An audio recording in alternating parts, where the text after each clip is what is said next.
অবিলম্বে শহীদের সঠিক সংখ্যা সেটা নিরূপণ করে দেশবাসীর সামনে সেটা তুলে ধরা হোক।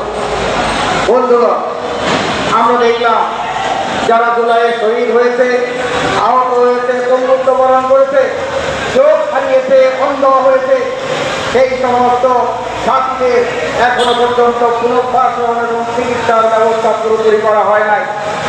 আজকের এই দিনে আমরা এই জুলাইয়ের গণঅভ্যুত্থানে যে সমস্ত আহত, বন্ধু, অন্ধ যারা হয়েছে তাদের সুচিকিৎসা এবং যথাযথ পুনর্বাসনের জন্য এই বর্তমান নির্বাচিত সরকারের কাছে আমরা দাবি জানাচ্ছি।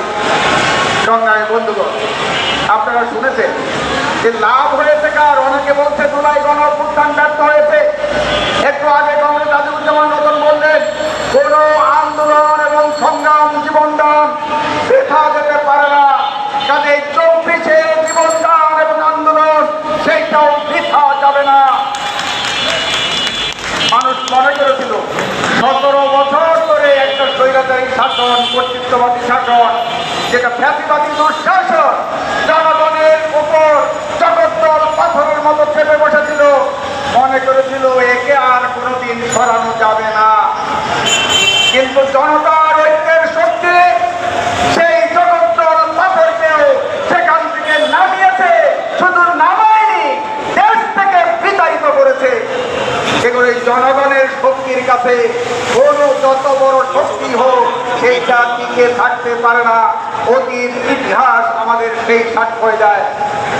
পাকিস্তান আমলে ফিল্ড মার্শাল আজম মোহাম্মদ আইয়ুব খান, যাকে লৌহ মানব বলা হতো, তাকে আর ক্ষমতা থেকে সরানো যাবে না। কিন্তু 69-এর গণঅভ্যুত্থানের মধ্য দিয়ে সেই লৌহ মানব ক্ষমতা ছাড়তে বাধ্য হয়েছিল। 90-এর গণঅভ্যুত্থান 9 বছর ধরে সামরিক স্বৈরশাসন জারি করে রেখেছিল। মানুষ একদম হতাশ হয়েছিল, হাল ছেড়ে দিয়েছিল, এর সাথে আর ক্ষমতা থেকে বিতাড়িত করা যাবে না।